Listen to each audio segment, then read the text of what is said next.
Welcome to the Beautiful Step Podcast, where we run, stomp, tiptoe, and tango into the confusing but beautiful world of togetherness.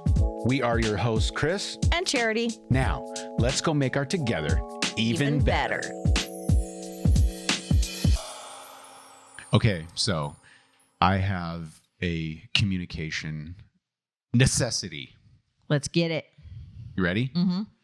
Here's what men should never do. Men never do this when a woman brings up a problem. Not a problem between the two of them, right? Just a problem in general? It doesn't matter. If Okay. a woman is bringing up a problem, here's the thing you don't do initially. Men, fix it. You Okay. do not jump into solutions. Do not jump into fix-it mode. Because here's why. Because when you jump straight into fix-it mode, what you're doing is you're telling your partner what you're thinking is wrong, what you're feeling is off and wrong, and it's not, it's invalid. Mm-hmm. Your next steps, you're not thinking clearly, and you need to, hear this from me. You're gonna do this wrong, and essentially, you're truly devaluing the person. Yes. Yeah, women really need to be heard. Can we stop and just say I nailed that? Nailed it. Women need to be heard. Right.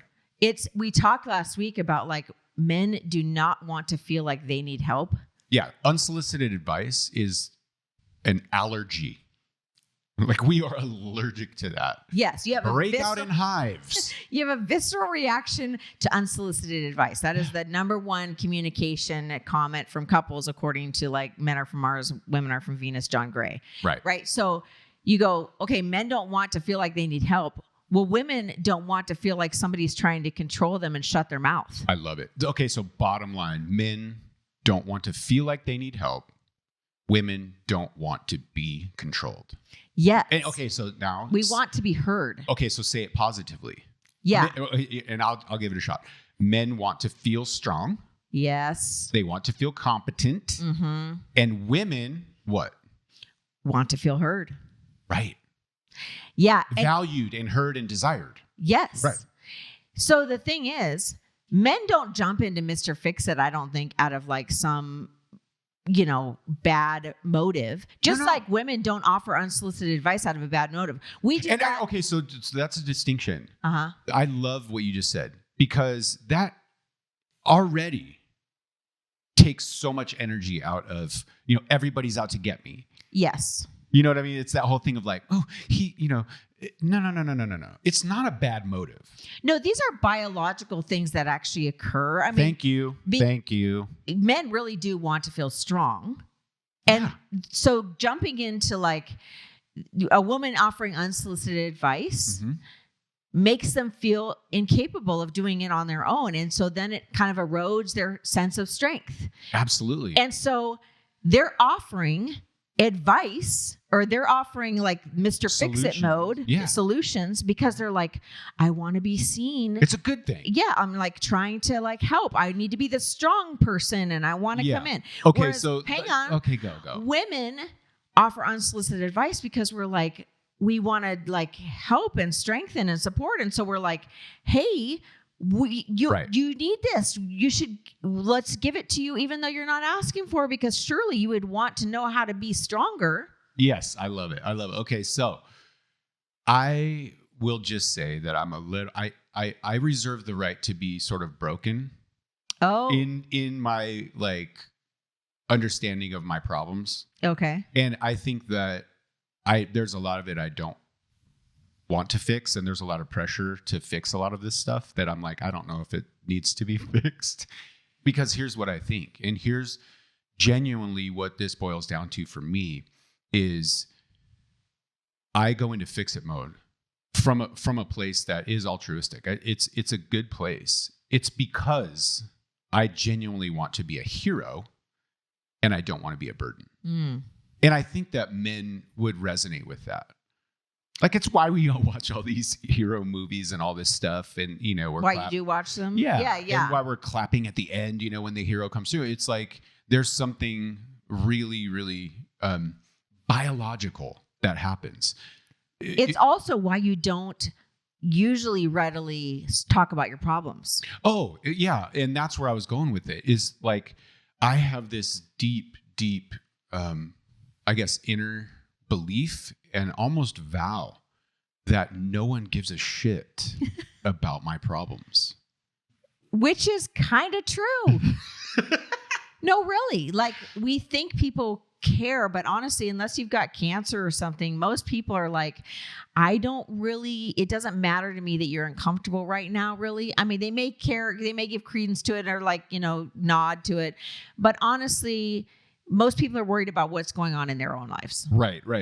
And again, I'm not trying to be, hey, forget about the sick, forget about the poor, forget about the elderly. That's not what I'm talking about. I'm talking about first world BS, right? I'm talking about like, hey, if we're on a hike, I don't care how uncomfortable your feet are, or, you know what I mean? Like, no one cares about that for me. They're right. Like, can't you get over that and sort of like step up? No pun intended. Well, part of it is because there's nothing I could do about it. Like, what am I going to do about your shoes hurting?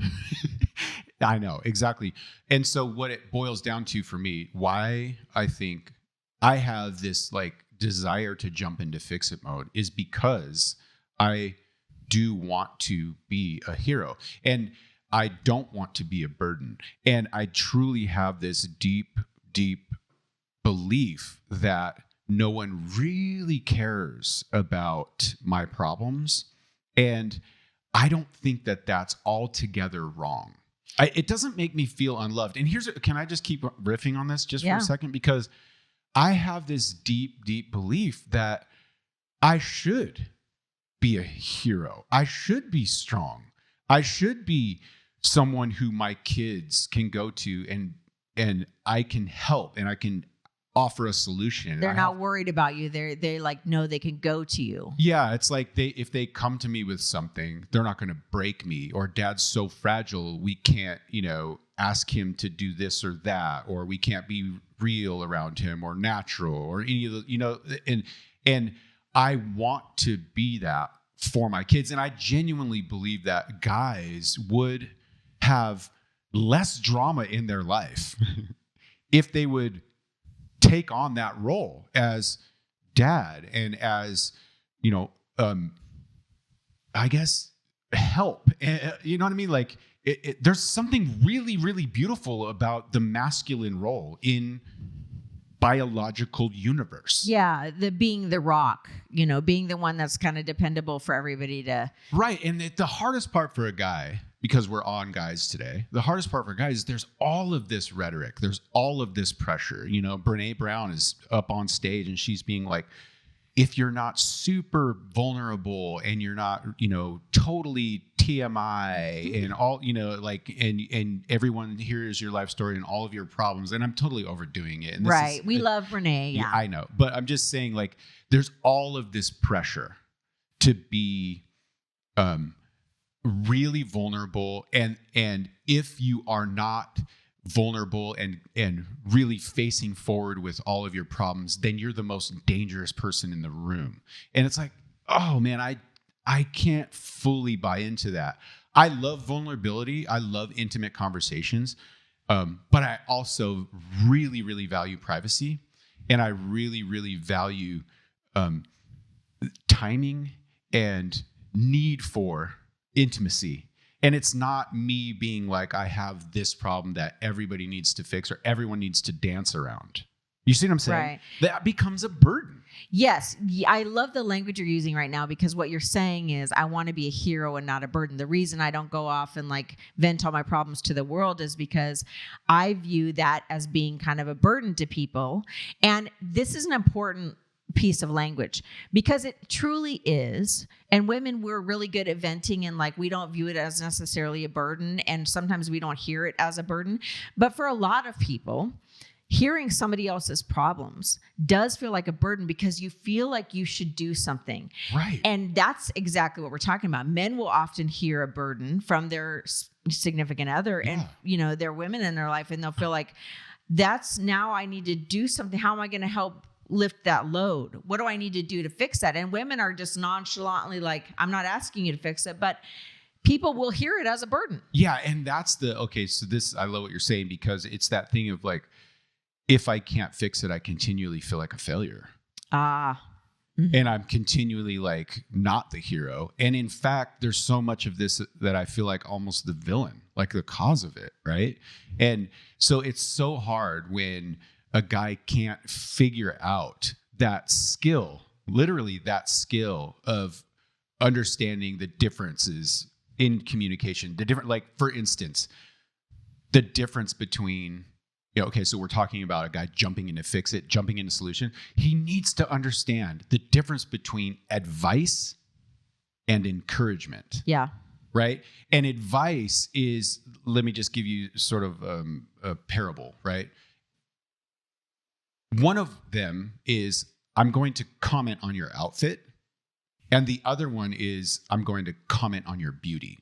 And a guy needs to know the difference. Which one of those is advice and which one of those is encouragement, right? Yes. One speaks to the external add-ons. Right. Like, this is something that is not intrinsic to who you are, versus I'm going to speak to like how beautiful you are no matter what you're wearing. Your character, yourself, what you've become and who you are. That is all encouragement. Whereas, hey, what you're wearing and, how you look or whatever, that's just advice.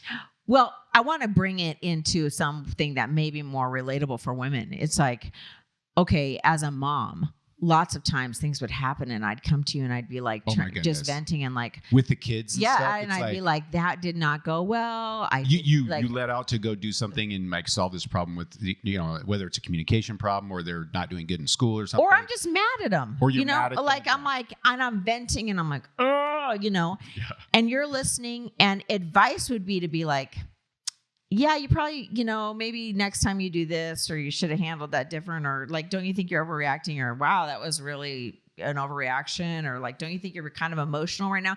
That's in the advice, like unwanted category at the moment. And that's the Mr. Fix-It mode, which is like no go. Whereas, encouragement would be like, Cherry, you're a good mom. It's going to be okay. Next time, if you want, we can talk about how to do it different, or what we can, go riff on how to do that better, or like, do you want me to do something? But it's the asking and it's the encouragement about like, no, intrinsically you're a good mom. Like, don't get derailed by this. Absolutely. So that the language that you're using there is really interesting, because you're saying, aren't you just being too emotional? Aren't you just overreacting? And you're right. It's a jab. Oh, it's not a jab. It's a freaking cutthroat. Like, for a woman, it's what you're basically saying is, just like you said at the beginning, what you're feeling isn't right. What you're saying isn't right. Like, you should do different. You should feel different than you do right now. Right. And here's the thing is that it's so much easier when you're not in an emotional state to be able to look at someone and be like, yeah, you're kind of overreacting. But if you come out and you say that, you're done. Like, this is not going to go well for you. Right. Which is why I feel like there is a way to say, aren't you overreacting and aren't you being extra emotional? And it sounds probably something more like this. Man, you know what? Mothering kids is so hard. Yeah. Isn't it, babe? Like, this is so difficult. And it gets us wrapped around the axle. And our kids are making us crazy, baby. And I feel that with you. So much better. Boom. Hello. You didn't run in to solve anything, but what you did was what the woman actually wanted. Right. And you're kind of pointing to the fact that, okay, we're a little emotional. Right. And you could even say that, okay, baby, we are a little emotional. And I totally understand. Yeah. This has a lot of weight to it. Yeah. Boom, boom, boom. You're already off and running on the same page. Right. Yes. Right? It's the coming alongside, like, I feel that too. And a woman can do that. Like, when we were talking about the issue of offering unsolicited advice, I can do the same thing to you by offering just, oh, wow, that does seem like complicated and I don't know, but I don't need to like give any advice about that until you ask. Right. And so you have a technique that I have appreciated. I don't know if we've ever talked about this, but you will do a thing like you'll ask sort of a dumb question. Because you're too smart. So you'll ask sort of a dumb question. Oh, I'm purposefully asking a dumb. You're purposefully like sort of propping. You're not saying I'm asking dumb questions. No. You're asking an intentionally dumb question, which is cute. And sometimes I'm like, that's really cute, or whatever. But it diffuses. Right. Give me an example of what you're talking about. So, for instance, you would be like, okay, let's just say I'm working on. Let's just say I'm working on something, on the computer, right? Or like with speakers, microphones, and all that kind of stuff. And I realize like, maybe one of them is muted. And I'm like, this thing is broken. Like I can't, I've been there. We've all been there. Sure. Like we're just obviously, overlooking something like that. And you would say something like, and this is just an example where you would say something like, are all these buttons supposed to be red or green? Like you would do something like that because you could see the mute is on instead of coming in and being like, oh, you big dummy, you have it on mute. You know what I mean? Like you have a really good way. You have developed a really good way of asking kind of like innocent, dumb questions. Right. Just to come alongside. It's kind of the same thing as you. And it offers an actual solution in a way that's not threatening. Right. Yeah. Because you're like, the mute button is pushed and he can't see it. But if I say, oh, something like that, I know that that's not necessarily like the best example, but that's that type of ideas I'm talking about. Yes. Right. It's all about, all of this is not like you're saying, just some communication hack. It really is about seeing the other person and going, how it's more important that this makes this person feel a certain way and knows that I'm with them than it is that like I get my point across. This isn't about me. This is about the other person when you're actually trying to develop a loving relationship. I love that. I'm going to say that stronger. Okay. I'm going to say that as strong as I can. Okay. A guy can continue to jump straight into fix it and solution mode when there is a problem at hand. A woman can continually offer unsolicited advice to her partner, to her husband. She can keep doing that. A guy can keep doing the solution thing, and a woman can keep offering unsolicited advice. And what's going to happen, and what we're doing here is we're not just hacking, and we're not just being like figuring out little tricks and fun things to where, what we're actually truly solving for is happiness. Right. We're truly solving for joy here. And if you continue to communicate in that way, you're not special. You're going to be held at arm's length. There's going to be a contemptuous spirit in your relationship, and you genuinely won't be happy. Yeah. Did I say that strong enough? I think you did. I think it's really important. It is. It's very important. Yeah.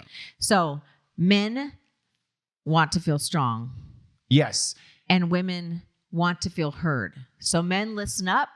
That's right. Don't jump into Mr. Fix-It. Listen up. And women, let your man feel strong. Back off. Yeah. Men, listen up, and women, back off. That's good. That's good. Okay.